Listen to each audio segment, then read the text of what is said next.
प्रार्थना करूया. प्रेमळ स्वर्गीय जिवंत देव बापा, पुन्हा एक वार तुझ्या पवित्र सत्य वचनाची सेवा करण्याची संधी तू दिलीस, त्याबद्दल तुला धन्यवाद देतो. जीजस इंडिया टीव्हीबद्दल देखील देव बापा तुला धन्यवाद देतो की या माध्यमातून तुझं वचन लोकांपर्यंत पोहोचवण्यासाठी परमेश्वरा ही सुसंधी प्राप्त होत आहे आणि तुझं गौरव होत आहे. तुला धन्यवाद देतो. आज देखील प्रभू तुझं वचन सांगत असताना तू आपल्या दासाला म्हणून तू मान्य कर. Amen. Praise the lord. Praise the lord. परमेश्वराच्या पवित्र नावाला धन्यवाद देतो, त्याची स्तुती करतो, कारण परमेश्वराने हा सुंदरसा समय त्याच्या पवित्र आणि सत्य वचनाची सेवा करण्यासाठी दिला.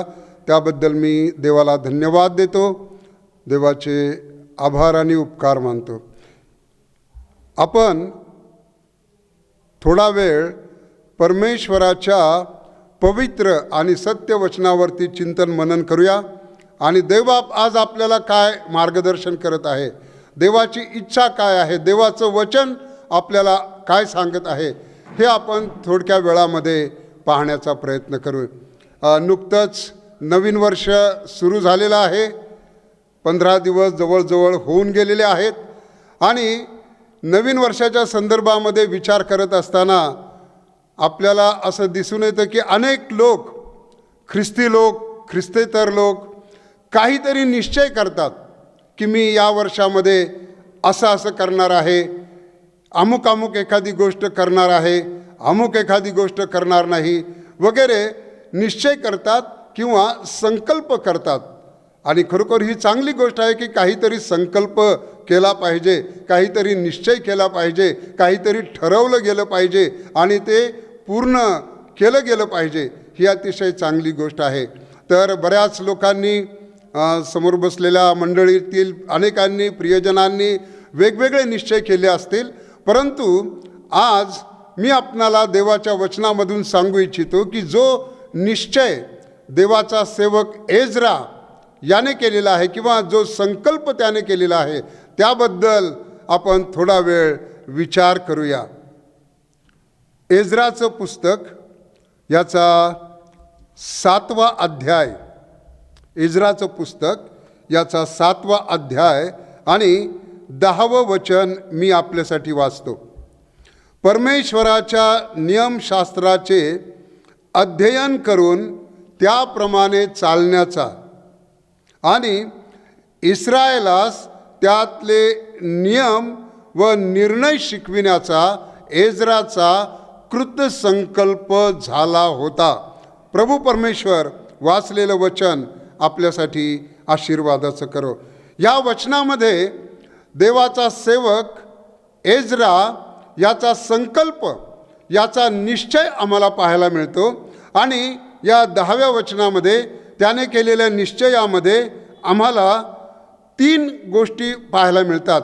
एज्रा याने संकल्प केला की मी देवाच्या नियमशास्त्राचं अध्ययन करीन, मी देवाच्या वचनाप्रमाणे चालण्याचा प्रयत्न करीन आणि मी देवाचं वचन माझ्या लोकांना, माझ्या बांधवांना मी शिकवीन.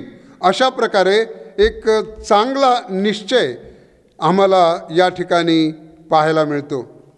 तर प्रियांनो, एज्राबद्दल आपण थोडक्यामध्ये काही गोष्टी पाहूया.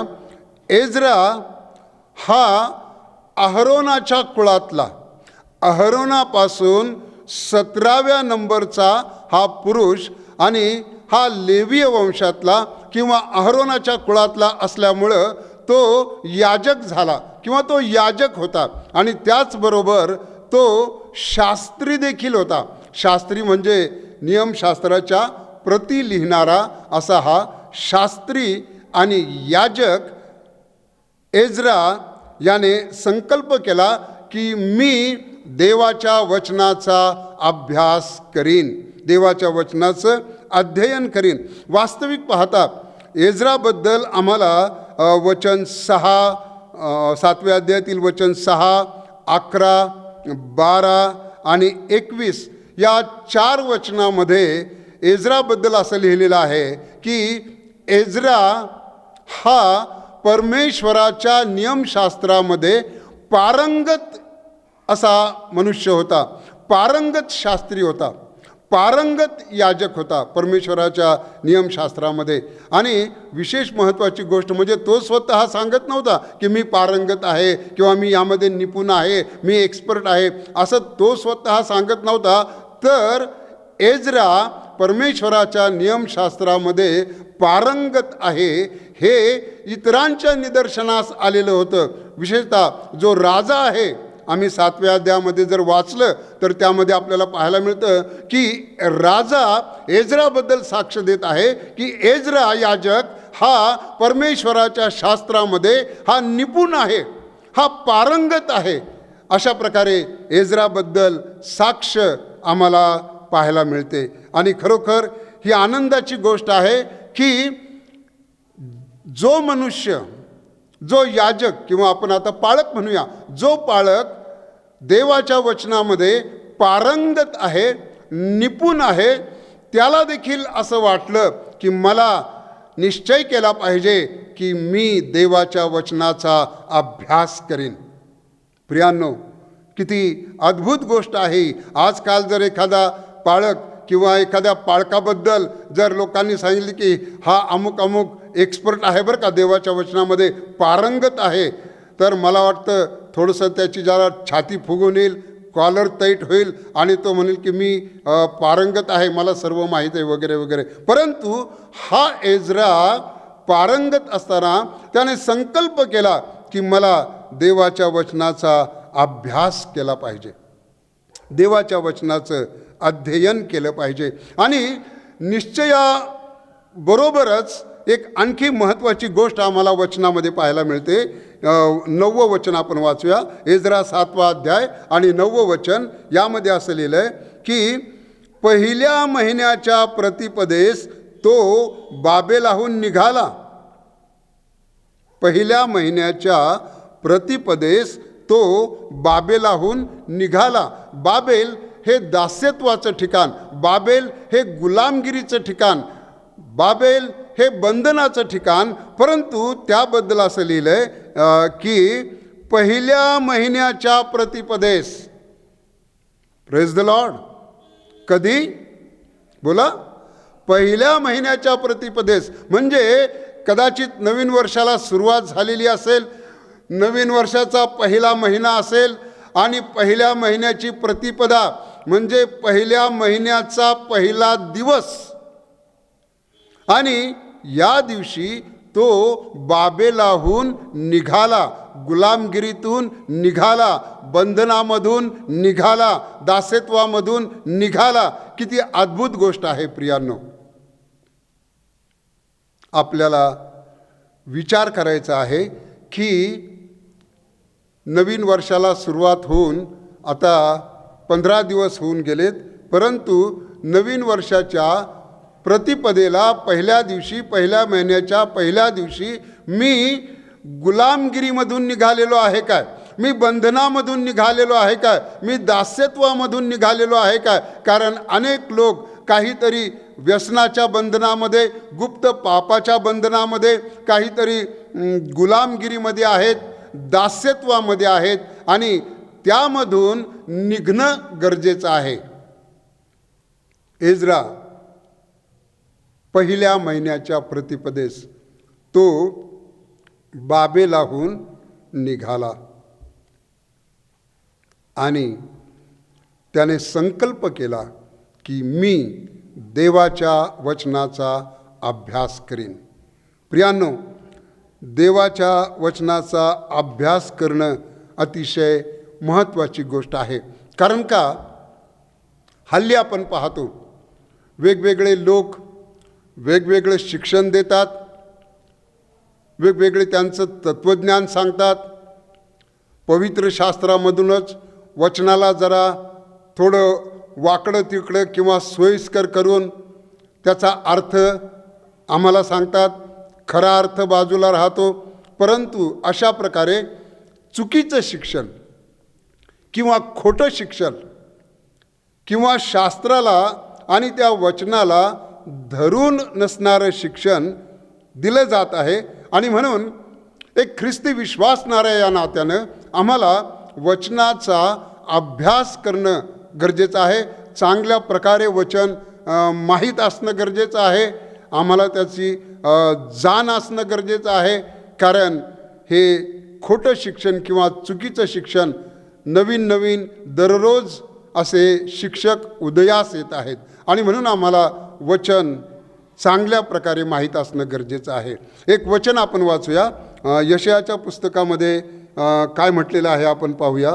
यशायाचं पुस्तक याचा 5वा अध्याय आणि 13व्या वचनामध्ये असं लिहिलं आहे, यास्तव माझे लोक अज्ञानामुळे बंदिवासात गेले आहेत, त्यातले प्रतिष्ठित उपाशी मरत आहेत आणि लोकसमुदाय तृषाक्रांत झाला आहे. यशाया म्हणतो की माझे लोक अज्ञानामुळे बंदिवासात गेले आहेत. होय, वचनाबद्दलचं अज्ञान, पवित्र शास्त्राबद्दलचं अज्ञान आणि अशा प्रकारे या अज्ञानामुळं काय झालं, अनेक लोक बंधनामध्ये गेलेले आहेत किंवा सैतानाच्या गुलामगिरीमध्ये किंवा बंदिवासामध्ये गेलेले आहेत. त्याचं कारण यशायाने सांगितलं की अज्ञान. आजही तीच गोष्ट आहे. वचनाबद्दलचं अज्ञान आहे, शास्त्राबद्दलचं अज्ञान आहे आणि म्हणून वेगवेगळ्या खोट्या किंवा चुकीच्या शिक्षणाच्या बंधनामध्ये ते आहेत. पुढे असं म्हटलंय की त्यातले प्रतिष्ठित उपाशी मरत आहेत. मनुष्य प्रतिष्ठित आहे, नावाजलेला आहे, चांगला आहे, परंतु तो उपाशी मरत आहे. म्हणजे त्याचं आध्यात्मिक जीवन किंवा त्याचा तो आध्यात्मिक मनुष्य हा उपाशी मरत आहे. येशू ख्रिस्ताने सांगितलं मत्ते 4:4 आणि लूक 4:4 की मनुष्य केवळ भाकरीने जगतो असं नाही, तर देवाच्या मुखातून निघणाऱ्या प्रत्येक शब्दाने तो जगेल किंवा वाचेल असं लिहिलेलं आहे. आणि म्हणून आम्हाला आध्यात्मिक मनुष्य जिवंत ठेवण्यासाठी, आध्यात्मिक जीवनासाठी आध्यात्मिक मानना, आध्यात्मिक भोजन, देवाचं वचन हे आवश्यक आहे. परंतु या ठिकाणी यशायाच्या काळामधली परिस्थिती आपल्याला पाहायला मिळते. तो यशाया म्हणतो की प्रतिष्ठित उपाशी मरत आहे. मनुष्य प्रतिष्ठित आहे, परंतु त्याची उपासमार होत आहे. आत्मिक भोजन तो सेवन करत नाही, आत्मिक मानना तो सेवन करत नाही आणि त्यामुळं ते अज्ञानामध्ये गेलेले आहेत. अज्ञानामुळे बंदिवासात गेलेले आहेत. आणखी एक वचन आपण वाचूया. होशेयाच्या पुस्तकामध्ये 4था अध्याय आणि 6व्या वचनामध्ये असं म्हटलंय, ज्ञानाच्या अभावी माझ्या लोकांचा नाश झाला आहे. तू ज्ञानाचा अव्हेर केला म्हणून मीही तुझा अव्हेर करीन. प्रियांनो, किती दुःखदायक गोष्ट या ठिकाणी आपल्याला पाहायला मिळते. देवाचं वचन सांगतं की ज्ञानाच्या अभावी माझ्या लोकांचा नाश झाला आहे. होशे म्हणतो ज्ञानाचा अभाव आहे. देवाच्या वचनाचं खरं ज्ञान नाही, देवाच्या सत्य वचनाचं सत्य ज्ञान नाही आणि या ज्ञानाच्या अभावी लोकांचा नाश होत आहे. आजही देवाच्या वचनाबद्दलचं खरं आणि सत्य ज्ञान नसल्यामुळं लोक नाशाकडे जात आहेत, चुकीच्या मार्गाला जात आहेत, खोट्या शिक्षणाच्या मागे जात आहेत आणि ते स्वतःचा नाश करून घेत आहेत. आणि म्हणून भावांनो आणि बहिणींनो, आम्हाला निश्चय करणं गरजेचं आहे, एक संकल्प करणं गरजेचं आहे की मी देवाच्या वचनाचा अभ्यास करीन. एजरा पारंगत असताना देखील त्याने निश्चय केला, त्याला निश्चय करायची, संकल्प करायची गरज वाटली की जरी मी पारंगत आहे, निपुण आहे, प्रवीण आहे, तरी मला देवाच्या नियमशास्त्राचा, देवाच्या वचनाचा अभ्यास केला पाहिजे, अध्ययन केलं पाहिजे. आणि त्याप्रमाणे त्याचा तो संकल्प आपल्याला पाहायला मिळतो. तर प्रियांनो, आपणही या वर्षामध्ये संकल्प करूया की आजपासून पुढे हे वचन ऐकल्यानंतर पुढे मी देवाच्या वचनाचा अभ्यास करीन. आणि देवाच्या वचनाचा अभ्यास करण्यासाठी सेमिनरीत कुठे जाण्याची गरज नाही. जर परिस्थिती अनुकूल असेल तर जरूर जावं, जरूर अभ्यास करावा. मी जाऊ नये या मताचा नाही. मीही अभ्यास केलेला आहे, परंतु आपल्या गुडघ्यावरती, आपल्या घरामध्ये आपली सेमिनरी आहे. आपल्या गुडघ्यावरती जाऊन आपण अभ्यास करू शकतो, अध्ययन करू शकतो, देवाला विचारू शकतो. देव आमचा पवित्र आत्मा उत्तम शिक्षक आहे. आणि देवाने तर आम्हाला प्रॉमिस केलेलं आहे, इर्मया 33:3. अनेकांच्या तोंडपाठ हे वचन आहे, अनेकांना माहीत आहे परमेश्वराचं वचन. परमेश्वर म्हणतो, मला हाक मार म्हणजे मी तुला उत्तर देईन आणि तुला ठाऊक नसणाऱ्या मोठ्या आणि गहन गोष्टी मी तुला सांगेन. होय प्रियांनो, भावांनो आणि बहिणींनो, देव आम्हाला गहन गोष्टी सांगण्यासाठी तयार आहे.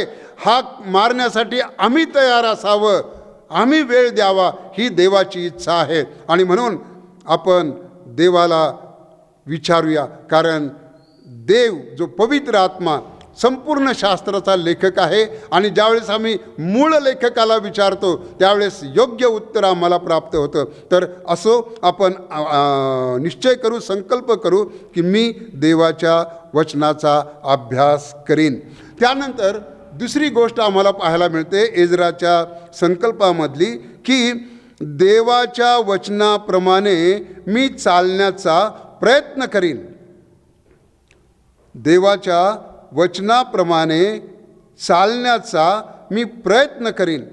याकोबाच्या पत्रामध्ये असं म्हटलं, याकोबाचे पत्र 1 अध्याय आणि 22व्या वचनामध्ये असं म्हटलंय की वचनाप्रमाणे आचरण करणारे असा, केवळ ऐकणारे असू नका. अशाने तुम्ही स्वतःला फसवता, स्वतःची भुलवणूक करता. आणि म्हणून देवाचं वचन ऐकल्यानंतर, देवाचं वचन वाचल्यानंतर देवाच्या वचनाप्रमाणे आचरण करणं हे माझं आणि तुमचं प्रत्येकाचं कर्तव्य आहे. रोमकरास पत्र याचा 2 अध्याय आणि त्यातील 13वं वचन काय सांगतं आपण पाहूया.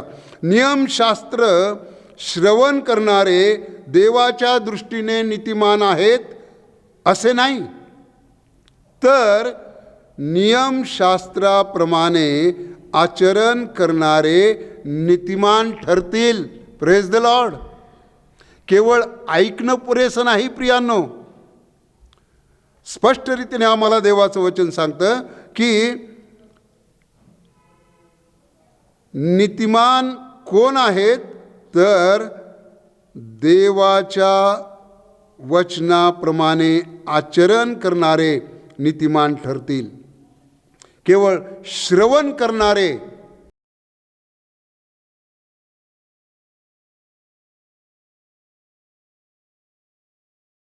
देवाचं वचन आपल्याला सांगतं.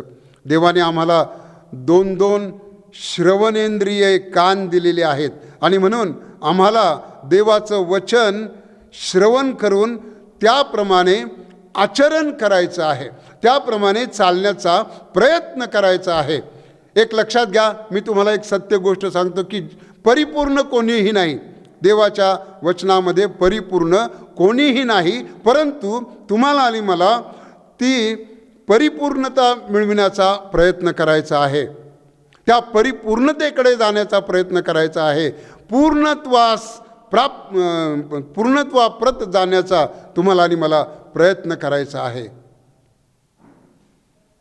आणि तुम्हाला आणि मला पूर्णत्वास जाण्यासाठी परमेश्वराचं वचन हे मार्गदर्शक आहे. तिमोथेला 2 पत्र ज्यावेळेस संत पावलाने लिहिलं आणि त्या पत्रामध्ये तो म्हणतो, प्रत्येक ईश्वर प्रेरित शास्त्रलेख सद्बोध, दोष दाखविणे, सुधारणूक, नीतिशिक्षण याकरता उपयोगी आहे. त्यापासून देवभक्त पूर्ण होऊन, काय होऊन? पूर्ण होऊन तो चांगल्या कामास सज्ज होतो किंवा तयार होतो. म्हणजे याचा अर्थ काय की आपल्याला पूर्णत्वाप्रत किंवा पूर्णत्वाकडे जाण्यासाठी देवाचं वचन हे मार्गदर्शक आहे.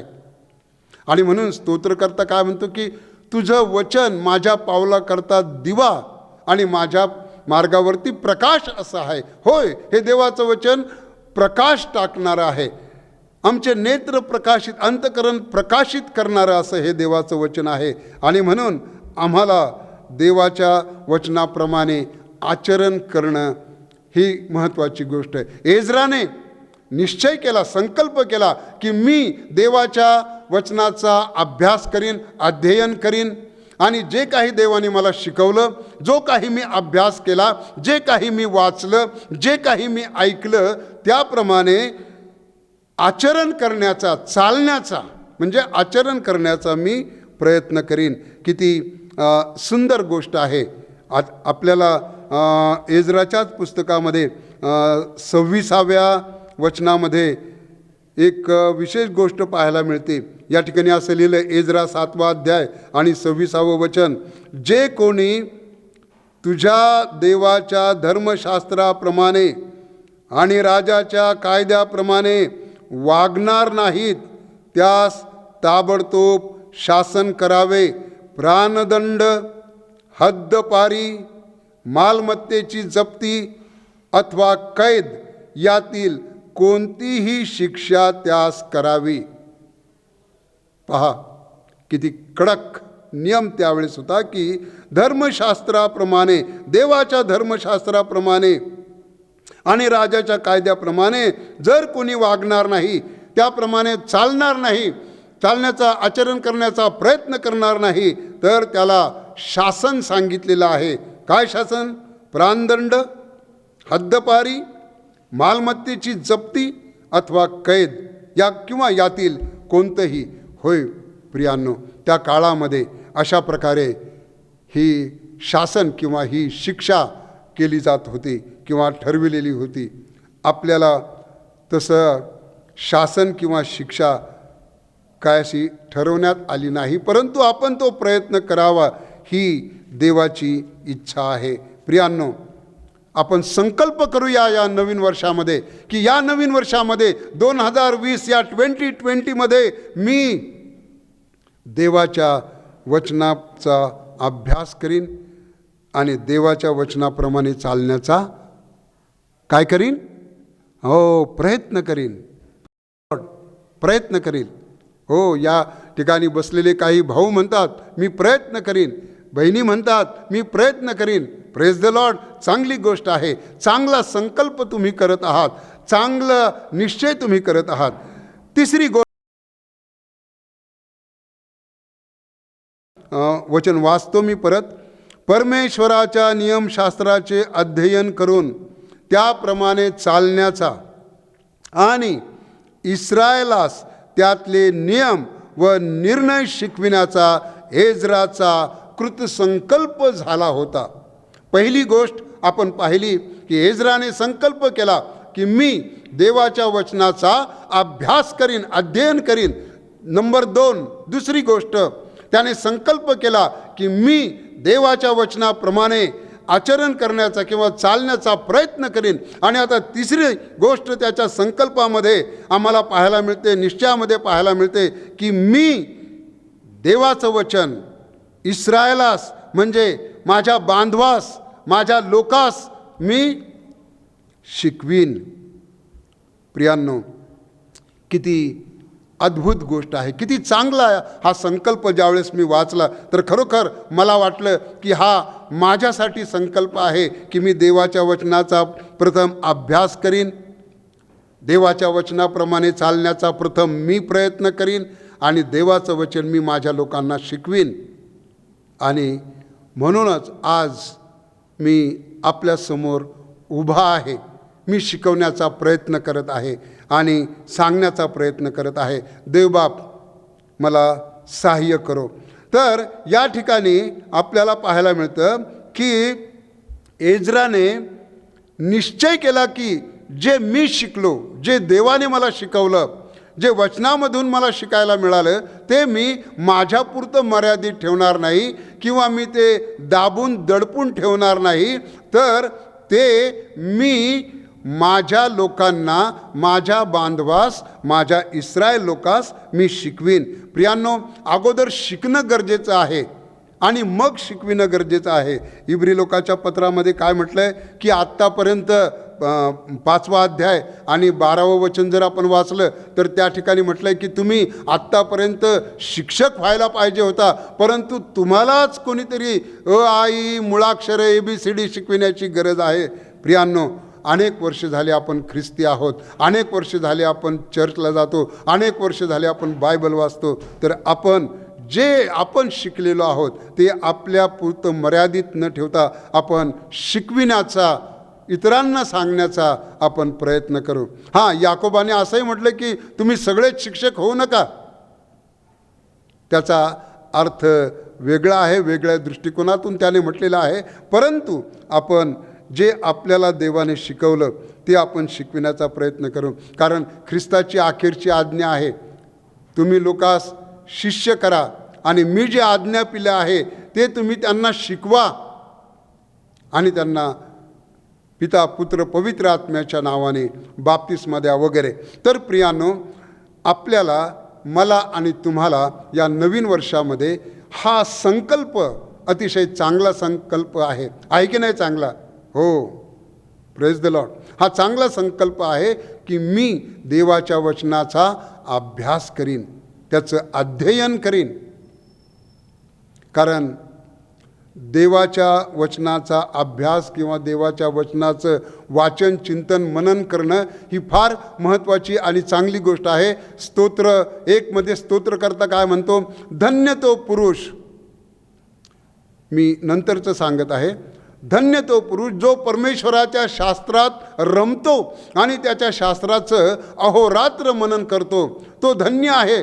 प्रियांनो, यहोशवाला परमेश्वराने हीच एक गोष्ट सांगितली की जर तुला यशस्वी व्हायचं आहे, तुझी कार्यसिद्धी तुला हवी आहे, तर तू काय कर, नियमशास्त्राचा हा ग्रंथ तुझ्या मुखातून कदापि ढळू देऊ नको. त्यात जे काही लिहिलं आहे ते तू मान्य कर, त्याचं पालन कर, म्हणजे जिकडे जाशील तिकडे तुला यशप्राप्ती होईल, तुझी कार्यसिद्धी होईल. एकच महत्त्वाची गोष्ट परमेश्वराने सांगितली की हे वचन जे आहे, हे नियमशास्त्राचा हा ग्रंथ आहे, त्याचं वाचन कर, त्याचं चिंतन कर, त्याचं मनन कर, अध्ययन कर आणि तुला कार्यसिद्धी किंवा यशप्राप्ती होईल. आणि तीच गोष्ट आज परमेश्वर आम्हाला सांगत आहे. आपण कोणत्याही क्षेत्रामध्ये असू द्या, परंतु जर त्या क्षेत्रामध्ये आम्हाला यश पाहिजे आहे, यशस्वी व्हायचं आहे, कार्यसिद्धी पाहिजे आहे, तर प्रियांनो, त्यासाठी हे परमेश्वराचं वचन हे उपयुक्त आहे. परमेश्वराचं वचन हा त्यावरचा उपाय आहे. आम्ही ज्यावेळेस हे वाचतो आणि म्हणून स्तोत्रकर्ता म्हणतो की जो परमेश्वराच्या शास्त्रात रमतो, त्याच्या शास्त्राचं अहोरात्र मनन करतो, तो धन्य आहे. आणि मग पुढे 3ऱ्या वचनामध्ये पाहायला मिळतं, जे काही तो हाती घेतो, प्रेज द लॉर्ड, जे काही तो हाती घेतो ते सिद्धीस जाते. तर भावांनो आणि बहिणींनो, या नवीन वर्षामध्ये आपण संकल्प करूया की मी देवाच्या वचनाचं अध्ययन करीन, देवाच्या वचनाप्रमाणे चालण्याचा प्रयत्न करीन, आचरण करीन आणि मी देवाचं वचन माझ्या लोकांना मी शिकविण्याचा प्रयत्न करीन. देवबाप करो. आणि हा संकल्प करण्यास आणि हा संकल्प 31 डिसेंबरपर्यंत पूर्ण करण्यास आपल्याला सहाय्य करावं, म्हणून आपण छोटीशी प्रार्थना करूया. पवित्र परमेश्वरा, जे भाऊ, ज्या बहिणी हा संकल्प करणार आहेत, त्यांना तो पूर्णत्वास नेण्यासाठी तू सहाय्य कर, तुझी कृपा पुरव. ख्रिस्त येशूच्या नावात ही प्रार्थना केली म्हणून तू ऐक. आमेन.